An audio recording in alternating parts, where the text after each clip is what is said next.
সবাইকে আসসালামু আলাইকুম। রিয়াজ কিচেন থেকে নতুন আরও একটি রেসিপি নিয়ে আপনাদের মাঝে হাজির হলাম।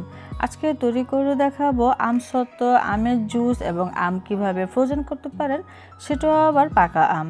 আশা করছি রেসিপিটি ভালো লাগবে। তো আমের সিজনে দেখা যায় পাকা আম শেষের দিকে অনেক ফজলি আম পাওয়া যায়, যেটা কম দামে পাওয়া যায়। আর সেই আমটা আপনারা কিভাবে সংরক্ষণ করবেন এবং আমের জুস এবং আমসত্ত্ব এবং ফ্রোজেন এগুলি কিভাবে করতে হয় সেটাই আজকে শেয়ার করবো। আশা করছি ভালো লাগবে।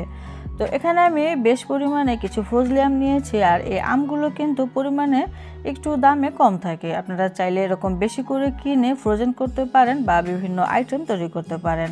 তো আমি এরকম আমগুলো নিয়েছি, আর সামান্য একটু দাগি থাকলেও কোনো সমস্যা নেই, সেটা ফেলে দিয়ে নেওয়া যায়। তো আমি একটু ফ্রেশ দেখে নেওয়ার চেষ্টা করেছি। তো আমগুলো খুব ভালো করে ধুয়ে পরিষ্কার করে নিয়েছি। এখন আমি আমগুলোকে খোসা ছাড়িয়ে নেব।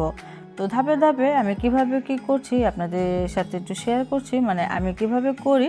তো আমের এই খোসাটা ছাড়িয়ে নিচ্ছি। খোসার মধ্যে দেখা যায় অনেক আম লেগে থাকে, আপনারা চাইলে চামচ দিয়ে আমটুকু আঁচড়ে নিয়ে নিতে পারেন। তো আমি খোসাটা ছাড়িয়ে নিলাম। তো কি পরিমাণে আম রয়ে গিয়েছে খোসায় আপনারা দেখে নিশ্চয়ই বুঝতে পারছেন, সেজন্য আমি একটু চামচ দিয়ে সেটাকে আঁচড়ে নিয়ে নিই। এখন এই আমটাকে খুব ভালো করে চটকে আটিটাকে ছাড়িয়ে নেব। তো এভাবে করেই সব কয়টা আম আমি খোসাটা ছাড়িয়ে আমটুকু বের করে নিয়েছি। তো এখানে আমার সবটুকু আম। তো এই আম আমি প্রথমে কি করব সেটাই আপনাদের সাথে শেয়ার করছি। এই আম থেকে প্রথমে আমি কিছু ফ্রোজেন করব। তো সেজন্য একটি এয়ারটাইট কন্টেনার বা এয়ারটাইট বক্স নিতে হবে অবশ্যই, যেন ফ্রিজের অন্য কোনো গন্ধ এই বক্সের ভিতরে না যায়। তো আমি এক বক্স এরকম ফ্রোজেন করার জন্য রেখে দিলাম এই আমের পিউরি। এখন আমি সরাসরি ডিপ ফ্রিজে রেখে দেব। যখন আম থাকবে না তখন এটা বের করে আমের জুস বানিয়ে খাওয়া যায়। আপনারা চাইলে এরকম আস্ত আমও রেখে দিতে পারেন। আমি যেভাবে রেখে দিই আপনারা দেখে নিশ্চয়ই বুঝতে পারছেন, আম কিন্তু শক্ত হয়ে গিয়েছে। তো সময়ে যখন আমের থাকে না তখন আপনারা বের করে খোসাটা ছাড়িয়ে তো আম ছাড়িয়ে সুন্দরভাবে জুস বানিয়ে খেতে পারবেন। তো ফ্রোজেন পদ্ধতি গেল, এবার আসি আমের জুস। তো এখান থেকে আমি কিছু আম ব্লেন্ডারে জারে নিয়ে নিচ্ছি। তো আমি আসলে বেশি করে তৈরি করেছিলাম, এখানে আমি একবারই দেখাচ্ছি। আমি এখানে প্রায় 3 কাপের মতো আমের পিউরি নিয়ে নিলাম। সেই সাথে স্বাদ অনুযায়ী চিনি নিতে হবে। তো মিষ্টির পরিমাণটা বাইরেও কমে দিতে পারবেন। এখানে আমি প্রায় 3 টেবিল চামচের মতো গুঁড়ো দুধ এবং আধা চা চামচ পরিমাণে লবণ দিয়ে দিলাম। সেই সাথে পানি দিতে হবে পরিমাণ মতো। আর এখানে যদি লিকুইড দুধটা ব্যবহার করেন সেক্ষেত্রে দুধটাকে জাল দিয়ে ঠান্ডা করে সেটাই দিয়ে দিতে হবে, তা না হলে জুস কিন্তু ভালো থাকবে না, নষ্ট হয়ে যাবে। এখন আমি ব্লেন্ড করে নিচ্ছি আমের জুসটা তৈরি করার জন্য। তো প্রথমে আমি কম পানি দিয়ে আমের এই পিউরিটাকে খুব ভালো করে ব্লেন্ড করে নিলাম। পরবর্তীতে পানি ব্যবহার করব, যেহেতু আমের এই জুসটা কিন্তু এখন অনেক ঘন দেখাচ্ছে। তো এত ঘন জুস আসলে আমার বেশি একটা পছন্দ না। আমার একটু মিডিয়ামটাই পছন্দ, মানে বেশি পাতলা হবে না, বেশি ঘন হবে না। তো এরকম ঘন আমি রেখেছি, দেখে নিশ্চয়ই বুঝতে পারছেন। আর সেজন্য চিনির পরিমাণটা কতটুকু লাগবে সেটা আপনারা বুঝে দিয়ে দেবেন। তো কিছু আইস কিউব একটি মগে দিয়ে আমি সেই আমের জুস ঢেলে নিলাম। এই তো তৈরি হয়ে গেল আমার মজাদার আমের জুস। এই গরমে আমের জুসটা খেতে ভীষণ মজা লাগে। আপনার ফ্রিজে নরমাল পোর্শনে রেখে খেতে পারবেন, সমস্যা নেই।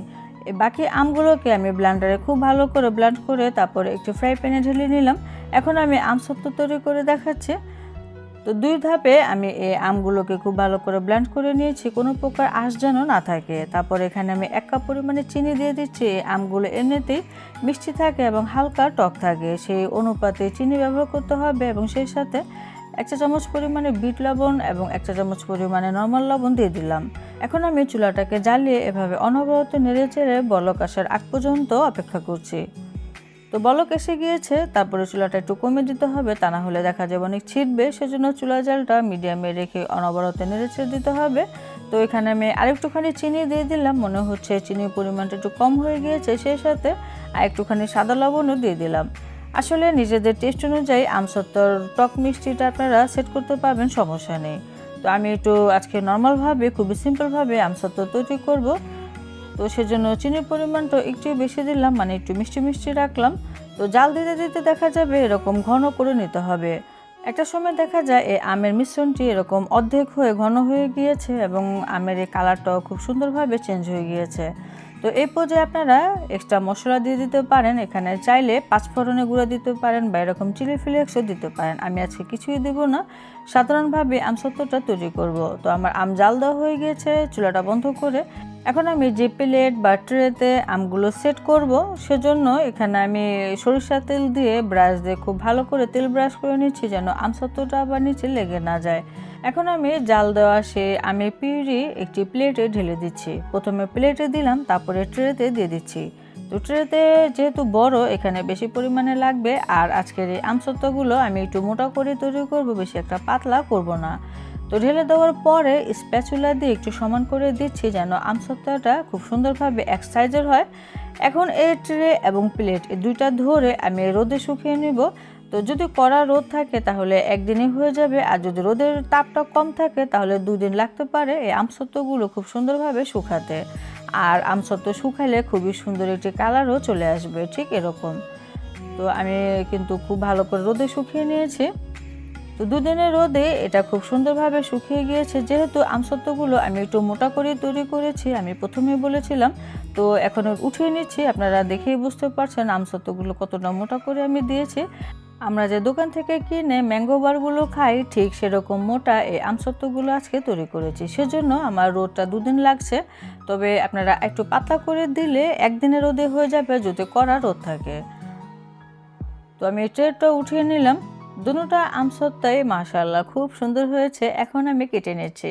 নিজেদের ইচ্ছে মতো আপনারা কেটে নিতে পারেন, কোনো সমস্যা নেই। ম্যাঙ্গো বারের মতো বা স্কোয়ার বা রোল করে নিতে পারেন। তো যার যার ইচ্ছে মতো তৈরি করবেন। তো পাকা আম দিয়ে আমি অনেক আইটেমই করে দেখালাম। আশা করছি আপনারা উপকৃত হবেন। আর যদি উপকৃত হন বা তৈরি করেন, আমাকে অবশ্যই কমেন্টে জানাবেন। আসলে আপনারা ভালো ভালো কমেন্ট করলে শুনতে অনেক ভালো লাগে। আমি চেষ্টা করি খুবই সহজভাবে করে দেখানো, যেন আপনারা উপকৃত হন। তো ভিডিওর মধ্যে আসলে কোনো নয়ছয় করি না, সহজভাবেই আমি আসলে করে দেখানোর চেষ্টা করি, বা অনেস্টভাবে। তো ভিডিওগুলো ভালো লাগলে অবশ্যই আপুকে কমেন্টে জানাবেন।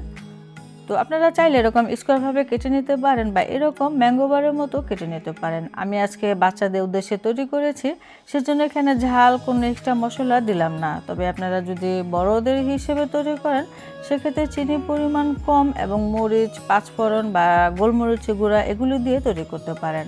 আমি কেটে নিয়েছি, এখন একটু পরিবেশন করলাম। সবাই ভালো থাকবেন, বিদায় নিচ্ছি। আল্লাহ হাফেজ।